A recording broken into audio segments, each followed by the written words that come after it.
ಕಲಬುರಗಿ ಜಿಲ್ಲೆಯ ಇತಿಹಾಸವನ್ನ ನಾವು ತೆಗೆದು ನೋಡಿದಾಗ ಈ ಹಿಂದೆ ಜನತಾದಳ ಪಕ್ಷಕ್ಕೆ ಸನ್ಮಾನ್ಯ ದೇವೇಗೌಡರು ಸಾಹೇಬರ ಹೋರಾಟಕ್ಕೆ ಕುಮಾರಣ್ಣ ಅವರ ನಾಯಕತ್ವಕ್ಕೆ ಕಲಬುರಗಿ ಜಿಲ್ಲೆ ಅನೇಕ ಸಂದರ್ಭದಲ್ಲಿ 6ರಿಂದ 7 ಶಾಸಕರನ್ನ ಗೆಲ್ಸ್ಕೊಟ್ಟಿರ್ತಕ್ಕಂಥ ಇತಿಹಾಸ ಕಲಬುರಗಿ ಜಿಲ್ಲೆನಲ್ಲಿದೆ.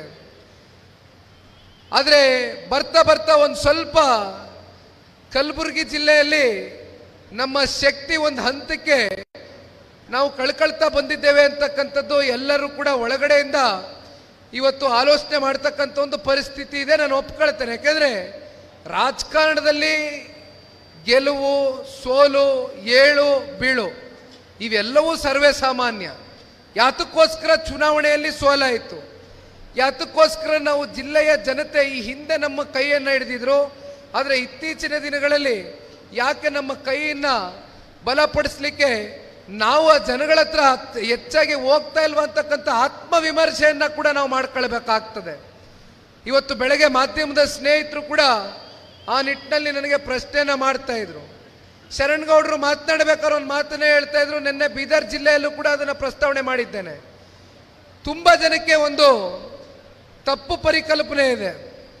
ಆ ಕಲ್ಪನೆ ಏನು ಅಂದರೆ ಜನತಾದಳ ಪಕ್ಷ ಕೇವಲ ಹಳೆ ಮೈಸೂರು ಪ್ರಾಂತ್ಯಕ್ಕೆ ಸೀಮಿತವಾಗಿರ್ತಕ್ಕಂಥ ಪಕ್ಷ ಅಂತಕ್ಕಂಥದ್ದು ಬಹಳಷ್ಟು ಜನ ಒಂದು ತಪ್ಪು ಪರಿಕಲ್ಪನೆಯನ್ನು ಅವ್ರ ಮನಸ್ಸಿನಲ್ಲಿ ಇಟ್ಕೊಂಡಿದ್ದಾರೆ.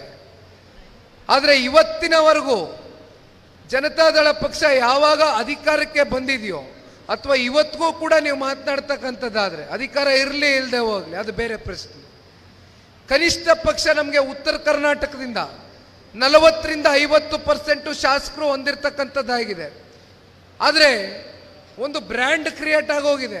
ಜನತಾದಳ ಪಕ್ಷ ಅಂದರೆ ಕೇವಲ ಮೈಸೂರು ಜಿಲ್ಲೆಗೆ ಮೈಸೂರು ಹಳೆ ಪ್ರಾಂತ್ಯಕ್ಕೆ ಸೀಮಿತವಾಗಿರ್ತಕ್ಕಂಥ ಪಕ್ಷ ಅಂತ.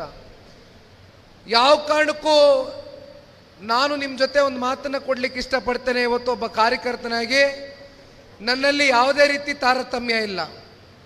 ನಮಗೆ ಕರ್ನಾಟಕ ರಾಜ್ಯದಲ್ಲಿ ಬರ್ತಕ್ಕಂಥ 224 ವಿಧಾನಸಭಾ ಕ್ಷೇತ್ರದಲ್ಲಿ ಅದು 10 ಜನ ಇರಲಿ, 20 ಜನ ಇರಲಿ, 100 ಜನ ಇರಲಿ, 1 ಲಕ್ಷ ಜನ ಇರಲಿ, ಕಾರ್ಯಕರ್ತರು ನಿಖಿಲ್ ಕುಮಾರಸ್ವಾಮಿ ನಿಮ್ಮ ಜೊತೆನಲ್ಲಿದ್ದಾನೆ. ಈ ಹಿಂದೆ ಸನ್ಮಾನ್ಯ ದೇವೇಗೌಡರು ಸಾಹೇಬ್ರ ಬಗ್ಗೆ ನಾವು ಹಲವಾರು ವಿಚಾರಗಳನ್ನ ಓದ್ತಾ ಹೇಳ್ತೇವೆ, ತಿಳ್ಕೊಳ್ತಾ ಇರ್ತೇವೆ. ಅವ್ರ ಸಮಕಾಲದವರು ಯಾವ ರೀತಿ ದೇವೇಗೌಡರು ಸಾಹೇಬರು ಹೋರಾಟವನ್ನು ಮಾಡಿದರು, ಯಾವ ರೀತಿ ಪಕ್ಷವನ್ನು ಅವರ ಹೆಗಲ ಮೇಲೆ ಹೊತ್ಕೊಂಡು ಕಟ್ಟಿದ್ರು ಅಂತಕ್ಕಂಥದ್ರ ಬಗ್ಗೆ ಚರ್ಚೆ ಮಾಡಬೇಕಾದ್ರೆ ಭಾಳಷ್ಟು ಜನ ಮೊನ್ನೆ ಕುಣಿಗಲ್ಗೆ ಹೋಗಿದ್ದೆ. ಭಾಳ ಎಲ್ಲೂ ದೂರ ಹೋಗೋದು ಬೇಡ. ಕುಣಿಗಲ್ಲಲ್ಲಿ ಡಾಕ್ಟರ್ ರವಿ ಅವರು ಕಳೆದ ಚುನಾವಣೆಯಲ್ಲಿ ಡಿ ನಾಗರಾಜಯ್ಯನವ್ರ ಮಗ, ಮಾಜಿ ಸಚಿವರ ಮಗ ಚುನಾವಣೆ ನಿಂತಿದ್ರು. ಅವರೊಂದು ಮಾತು ಹೇಳ್ತಾ ಇದ್ರು. ದೇವೇಗೌಡರು ಸಾಹೇಬರು ಕುಣಿಗಲ್ಗೆ ಬಂದಂಥ ಸಂದರ್ಭದಲ್ಲಿ ಆಗಿನ್ನೂ ದೇವೇಗೌಡರು ಸಾಹೇಬರು ಇಷ್ಟು ದೊಡ್ಡ ಮಟ್ಟದಲ್ಲಿ ಚಿರಪರಿಚಿತರಾಗಿರಲಿಲ್ಲ. ಹಾಸನ ಜಿಲ್ಲೆಯಿಂದ ಅವರು ರಾಜಕಾರಣ ಪ್ರಾರಂಭ ಮಾಡ್ತಾರೆ. ಅಲ್ಲಿದ್ದಂಥ ಕುಣಿಗಲ್ಲಲ್ಲಿ ಕೆಲವೊಂದಷ್ಟು ವರ್ಗ ಇದು ಯಾರಪ್ಪ ಇದು ದೇವೇಗೌಡನಂತೆ, ಯಾರೇ ಇವನು ಗೌಡ, ದೇವೇಗೌಡರಿಗೂ ಕುಣಿಗಲ್ಗೂ ಏನಪ್ಪ ಸಂಬಂಧ ಅಂತ ಕೇಳಿರ್ತಕ್ಕಂಥದ್ದಿದೆ. ಆಗ ಅವ್ರ ಜೊತೆ ಕೇವಲ 5 ಜನ ಇದ್ರಂತೆ, 5 ಜನ ಮುಖಂಡರುಗಳು ಅವ್ರ ಸಮಕಾಲದವರು.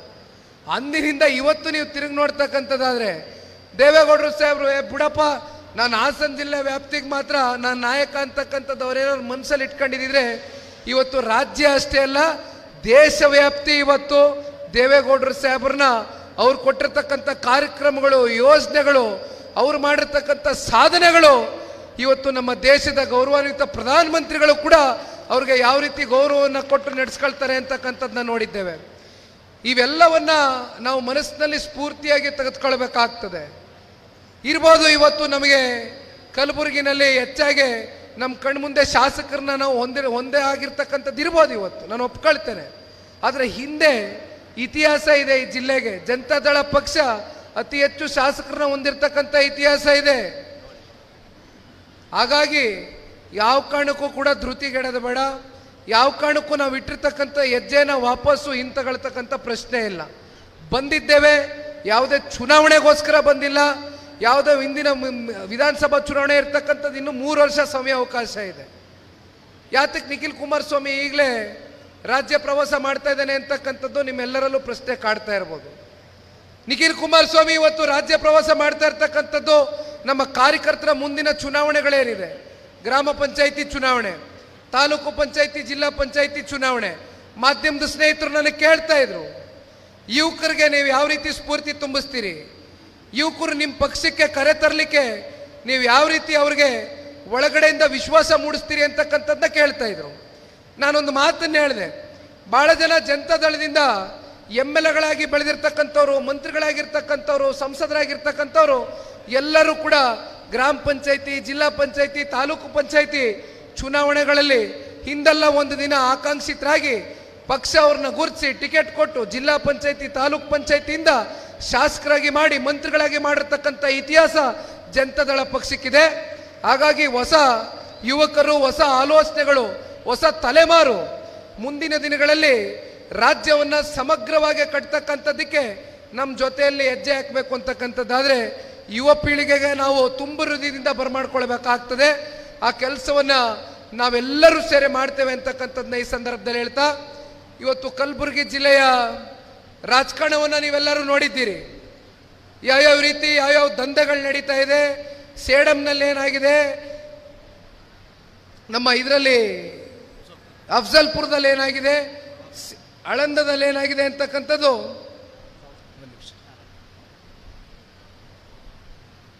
ಇವತ್ತು ಮರಳ ದಂಧೆ ಹತ್ತತ್ರ 165 ಕೋಟಿ ರೂಪಾಯಿ ಅವ್ಯವಹಾರ ಆಗಿದೆ, ಭ್ರಷ್ಟಾಚಾರ ಆಗಿದೆ ಅಂತಕ್ಕಂಥದ್ದು ಬೆಳಕಿಗೆ ಬಂದಿದೆ. ಎಲ್ಲವೂ ಕೂಡ ಇವತ್ತು ಸಾರ್ವಜನಿಕ ವಲಯದಲ್ಲಿ ಚರ್ಚೆ ಆಗ್ತಾ ಇದೆ. ಆದರೆ ಒಂದು ಕಡೆ ಜಿಲ್ಲಾಡಳಿತ, ಜಿಲ್ಲಾಧಿಕಾರಿಗಳು ಅಸಹಾಯಕರಾಗಿ ಕೂತಿದ್ದಾರೆ. ಇಲ್ಲಿರ್ತಕ್ಕಂಥ ದೊಡ್ಡ ದೊಡ್ಡ ಅಗ್ರಗಣ್ಯ ನಾಯಕರುಗಳು, ಯಾಕೆಂದರೆ ಜಿಲ್ಲೆಯ ಜನತೆ ಅವ್ರಿಗೆ ಒಮ್ಮೆ ಅಲ್ಲ, 2 ಬಾರಿ ಅಲ್ಲ, ಹಲವಾರು ಬಾರಿ ಶಾಸಕರಾಗಿ ಮಾಡಿದ್ದೀರಿ, ಸಂಸದರಾಗಿ ಮಾಡಿದ್ದೀರಿ, ಹಲವಾರು ಬಾರಿ ಆಡಳಿತ ಪಕ್ಷದಲ್ಲಿ ಇದ್ದು ಮಂತ್ರಿಗಳಾಗಿ ಕೆಲಸ ಮಾಡಿದ್ದಾರೆ. ಆದರೆ ಇವತ್ತು ಏನಾಗಿದೆ ಪರಿಸ್ಥಿತಿ, ಅವರ ಹಿಂದೆ ಮುಂದೆ ಇರ್ತಕ್ಕಂಥ ಅವರ ಪಕ್ಷದ ಹಿಂಬಾಲಕರಿಗೆ ಅವ್ರಿಗೆ ಇವತ್ತು ಮರಳ ದಂಧೆಯಲ್ಲಿ ಇವತ್ತು ಯಾವ್ಯಾವ ರೀತಿ ಅವರಿಗೆ ಉರುಪನ್ನು ಕೊಟ್ಕೊಂಡು ಅವರಿಗೆ ಶಕ್ತಿಯನ್ನು ತುಂಬಿಸ್ಕೊಂಡು ಹೊರಟಿದ್ದಾರೆ, ಇವೆಲ್ಲವನ್ನು ನೋಡ್ತಾ ಇದ್ದೇವೆ. ಇದು ಮುಂದಿನ ದಿನಗಳಲ್ಲಿ ತಡೆ ಹಾಕಬೇಕಾಗ್ತದೆ. ಇದು ತಡೆಗಟ್ಟದೆ ಹೋದರೆ ಯಾವ ಕಾರಣಕ್ಕೂ ಕೂಡ ಇವತ್ತು KKRDB ಅಂತ ನಾವೇನು ಕರಿತೇವೆ, ಕ್ರಿಯಾಶೀಲ ಯೋಜನೆಗೆ ಕಲ್ಯಾಣ ಕರ್ನಾಟಕಕ್ಕೆ ಇಟ್ಟಿರ್ತಕ್ಕಂಥ KKRDB ಹಣ ಇವತ್ತು ಎಷ್ಟರ ಮಟ್ಟಕ್ಕೆ ಸಮರ್ಪಕವಾಗಿ ಕಲ್ಯಾಣ ಕರ್ನಾಟಕದ ಕಲ್ಯಾಣಕ್ಕೋಸ್ಕರ ಉಪಯೋಗ ಆಗಿದೆ ಅಂತಕ್ಕಂಥದ್ದು ಇವತ್ತು ನಾವೆಲ್ಲರೂ ಪ್ರಶ್ನೆ ಮಾಡಬೇಕಾಗ್ತದೆ. ಶರಣಗೌಡ್ರಲ್ಲಿ ಕೂತಿದ್ದಾರೆ, ಯಾದಗಿರಿ ಜಿಲ್ಲೆಗೆ ಮುಖ್ಯಮಂತ್ರಿಗಳು ಬಂದಿದ್ರು. ಮುಖ್ಯಮಂತ್ರಿಗಳು ಒಂದು ದೊಡ್ಡ ಸಾರ್ವಜನಿಕ ಸಭೆಯಲ್ಲಿ ಒಂದು ಮಾತನ್ನು ಹೇಳ್ತಾರೆ, 13,000 ಕೋಟಿಯಷ್ಟು ಕಲ್ಯಾಣ ಕರ್ನಾಟಕದ ಅಭಿವೃದ್ಧಿಗೆ ಹಣವನ್ನು ಮೀಸಲಿಟ್ಟಿದ್ದೇವೆ ಅಂತಕ್ಕಂಥದ್ದನ್ನ ಹೇಳ್ತಾರೆ. 3,000 ಕೋಟಿ 2,000 ಕೋಟಿ ಸುಮ್ಮನೆ ಸ್ವೇಚ್ಛಾಚಾರವಾಗಿ ನಿಂತ್ಕೊಂಡು ವೇದಿಕೆ ಮೇಲೆ ಭಾಷಣ ಮಾಡ್ತಕ್ಕಂಥದ್ದಲ್ಲ. ನಮ್ಮ ನಾಯಕರಾದಂಥ ಕುಮಾರಣ್ಣವರು ಒಂದು ಪ್ರಶ್ನೆ ಕೇಳಿದ್ದಾರೆ, ಹೌದಪ್ಪ ನೀವು 2,000 ಕೋಟಿನೋ 3,000 ಕೋಟಿನೋ, ನೀವು ಹೇಳ್ದಂಗೆ 13,000 ಕೋಟಿನೋ, ನೀವು ನಿಜಕ್ಕೂ KKRDB ಮೂಲಕ ಕಲ್ಯಾಣ ಕರ್ನಾಟಕದ ಭಾಗಕ್ಕೆ ಅಭಿವೃದ್ಧಿಗೆ ನೀವೇನಾದ್ರು ಹಣವನ್ನು ಒದಗಿಸ್ತೀರಾ ಅಂತಕ್ಕಂಥದ್ದಾದರೆ ಅದಕ್ಕೆ ಶ್ವೇತಪತ್ರವನ್ನು ಹೊರಡಿಸಿ ಅಂತಕ್ಕಂಥ ಸವಾಲನ್ನು ಸನ್ಮಾನ್ಯ ಕುಮಾರಣ್ಣ ಅವರು ಹಾಕಿದ್ದಾರೆ. ಆ ಸವಾಲನ್ನು ಸ್ವೀಕಾರ ಮಾಡ್ತಕ್ಕಂಥದಕ್ಕೆ ಕಾಂಗ್ರೆಸ್ನವ್ರು ಸಿದ್ಧರಿದಾರ ಅಂತಕ್ಕಂಥದನ್ನ ಇವತ್ತು ಅವ್ರ ಆತ್ಮಸಾಕ್ಷಿಗೆ ಅವರು ಪ್ರಶ್ನೆ ಮಾಡ್ಕೊಳ್ಬೇಕಾಗ್ತದೆ. ಜನ ನಿಮಗೆ ಅಧಿಕಾರ ಕೊಟ್ಟಿದ್ದಾರೆ, 136 ಜನ ಶಾಸಕರನ್ನ ಕೊಟ್ಟಿದ್ದಾರೆ. ಇವತ್ತು ರಾಜ್ಯವನ್ನ ಸಂಪತ್ಭರಿತವಾದಂಥ ನಾಡು, ಸಂಪತ್ಭರಿತವಾದಂಥ ರಾಜ್ಯ. ಸನ್ಮಾನ್ಯ ಮುಖ್ಯಮಂತ್ರಿಗಳು 16ನೇ ಬಡ್ಜೆಟನ್ನು ಮಂಡನೆ ಮಾಡ್ತಾರೆ. ಅವ್ರು ಹೇಳ್ತಾರೆ 4.5 ಲಕ್ಷ ದೊಡ್ಡ ಗಾತ್ರದ ಪ್ರಮಾಣದ ಬಡ್ಜೆಟನ್ನು ಕೊಟ್ಟಿದ್ದೇನೆ ಅಂತಾರೆ. ಆ 4.5 ಲಕ್ಷ ಕೋಟಿಯಲ್ಲಿ ಯಾರಿಗೆ ಯಾವ್ಯಾವುದಕ್ಕೆ ಎಷ್ಟೆಷ್ಟು ಕೊಟ್ಕೊಂಡಿದ್ದೀರಿ, ಎಷ್ಟು ಸಾಲ ಮಾಡಿದ್ದೀರಿ, ಆ ಸಾಲದ ಹೊರೆ ಪ್ರತಿ ಕನ್ನಡಿಗನ ಮೇಲೆ ಎಷ್ಟು ಅವನ ಹೆಗಲ ಮೇಲೆ ಒರೆಸಿದ್ದೀರಿ, ಗ್ಯಾರಂಟಿ ಅಂತೀರಿ. 55,000 ಕೋಟಿ ಬೇಕು ನಿಮಗೆ ವರ್ಷಕ್ಕೆ ಆ ಗ್ಯಾರಂಟಿಗಳನ್ನ ಸಮರ್ಪಕವಾಗಿ ನೀಡಲಿಕ್ಕೆ. ಇಲ್ಲಿ ತುಂಬ ಜನ ಹೆಣ್ಮಕ್ಳು ಕೂತಿದ್ದೀರಿ ತಾಯಿ, ಒಂದು ಮಾತನ್ನು ನಾನು ತಿಳಿಸ್ಬೇಕಾಗ್ತದಮ್ಮ. ನಿಜವಾದಂಥ ಹೆಣ್ಣು ಮಕ್ಕಳ ಸಬಲೀಕರಣ ಅಂತಕ್ಕಂಥದ್ದು ಏನು? ಸನ್ಮಾನ್ಯ ಕುಮಾರಣ್ಣವರು ಮೊದಲನೇ ಬಾರಿ ಮುಖ್ಯಮಂತ್ರಿ ಆಗಿದ್ರು. ಲಾಟ್ರಿ, ಸಾರಾಯಿ ಎಲ್ಲವನ್ನ ನಿಷೇಧ ಮಾಡಿದರು. ಆ ನಿಷೇಧ ಮಾಡಲಿಕ್ಕೆ ಕಾರಣ ಏನು? ಅವರು ಹೋದ ಬಂದಲ್ಲಿ ಕೂಡ ರಾಜ್ಯಾದ್ಯಂತ ಹೆಣ್ಮಕ್ಳುಗಳು ಭಾಳ ನೋವಿನಿಂದ ಅವರ ಅಳಿಲಿನ ಸನ್ಮಾನ್ಯ ಕುಮಾರಣ್ಣ ಅವರು ಎಲ್ಲ ಹೇಳ್ಕೊಂಡ್ರು. ಇಲ್ಲ ನಾವು ಕೂಲಿ ಕಾರ್ಮಿಕರು ದಿನಗೂಲಿ ಮಾಡ್ತೇವೆ, 100 ರೂಪಾಯಿ 200 ರೂಪಾಯಿ 300 ರೂಪಾಯಿ ದುಡಿತೇವೆ. ನಮ್ಮ ಯಜಮಾನರುಗಳು ಮನೆಗೆ ತಗೊಂಡು ಬರ್ತಕ್ಕಂಥ ಹಣ, ನಮ್ಮ ಬದುಕನ್ನು ಕಟ್ಕೊಳ್ತಕ್ಕಂಥ ಹಣ ಇವತ್ತು ಎಲ್ಲೋ ಲಾಟ್ರಿ ಆಡ್ತಕ್ಕಂಥದ್ದು, ಸಾರಾಯಿನ ಇವತ್ತು ಉಪಯೋಗ ಮಾಡ್ತಕ್ಕಂಥದ್ದು, ಈ ರೀತಿ ಇವತ್ತು ಹಣವನ್ನು ಎಲ್ಲೆಲ್ಲೋ ಅದನ್ನು ದುರ್ಬಳಕೆ ಮಾಡಿ ನಮ್ಮ ಕುಟುಂಬಗಳು ಬೀದಿಗೆ ಬರ್ತಾ ಇದೆ, ನಮಗೆ ರಕ್ಷಣೆ ಕೊಡಿ ಅಂತ ಹೆಣ್ಮಕ್ಳು ಹೇಳಿದರು. ನಿಮ್ಮ ನೋವಿಗೆ ಸ್ಪಂದಿಸಿ, ಅದರ ಅರಿವು ಸನ್ಮಾನ್ಯ ಕುಮಾರಣ್ಣವ್ರಿಗಿದೆ. ನಿಮ್ಮ ನೋವಿಗೆ ಸ್ಪಂದಿಸಿ ಕುಮಾರಣ್ಣವರು ತಗೊಂಡಂಥ ನಿರ್ಧಾರ. ಇವತ್ತು ಕಾಂಗ್ರೆಸ್ ಅವರು ಹೇಳ್ತಾರೆ 2,000 ರೂಪಾಯಿ ಕೊಡ್ತೀವಿ, ಗೃಹಲಕ್ಷ್ಮಿ ಕೊಡ್ತೀವಿ, ಗೃಹ ಜ್ಯೋತಿ ಕೊಡ್ತೀವಿ, ಅದೆಂಥದ್ದು ಯುವನಿಧಿ ಕೊಡ್ತೀನಿ, ಎಲ್ಲ ಥರ ಹೇಳ್ತಾರೆ. ಆದರೆ ಇಲ್ಲಿವರೆಗೂ ತಿಂಗಳ ನಿಮ್ಮ ಖಾತೆಗಳಿಗೆ 2,000 ರೂಪಾಯಿ ಜಮಾ ಆಗ್ತಾ ಇದೆಯಾ? 2,000 ರೂಪಾಯಿ ಜಾರಿಗೊಳಿಸಿದಾರ ಸರ್ಕಾರ? ಯಾವಾಗಲೋ ಒಮ್ಮೆ ಸಂಸತ್ ಚುನಾವಣೆ ಬರ್ತದೆ, ಮುಂದಿನ ZPTP ಚುನಾವಣೆ ಬರುತ್ತೆ. ಆ ಸಂದರ್ಭದಲ್ಲೂ ನನಗೆ ಗೊತ್ತಿಲ್ಲ ಎಷ್ಟು ಜನಕ್ಕೆ ಸಮರ್ಪಕವಾಗಿ ದುಡ್ಡು ಹೋಗ್ತಾ ಇದೆ ಅಂತ. ನಿಜವಾದಂಥ ಸಬಲೀಕರಣ ಆಗಬೇಕು ಅಂದರೆ ನೀವು ಸ್ವಂತ ಕಾಲ ಮೇಲೆ ನಿಂತ್ಕೊಳ್ತಕ್ಕಂಥ ಉದ್ಯೋಗಗಳು ಸೃಷ್ಟಿಯಾಗಬೇಕು. ತುಂಬ ಜನ ಇವತ್ತು ಚರಣ್ ಗೌಡ್ರು ಹೇಳ್ತಾ ಇದ್ರು, ಭಾಳ ಜನ ಒಂದು ಕಲ್ಪನೆಯಲ್ಲಿ ಇದ್ದಾರೆ, ತಪ್ಪು ಕಲ್ಪನೆಯಲ್ಲಿ.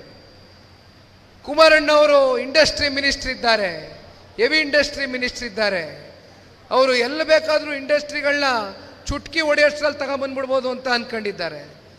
ಆದರೆ ಕುಮಾರಣ್ಣವರು ಇವತ್ತು ಏನೇ ತಗೊಂಡು ಬರಬೇಕು ಅಂತಕ್ಕಂಥದ್ದಾದರೂ ಕೂಡ ರಾಜ್ಯ ಸರ್ಕಾರದ ಸಹಕಾರ ಇರಬೇಕು, ಸಾಮತ ಇರಬೇಕು, ಸೌಹಾರ್ದತೆ ಇರಬೇಕು.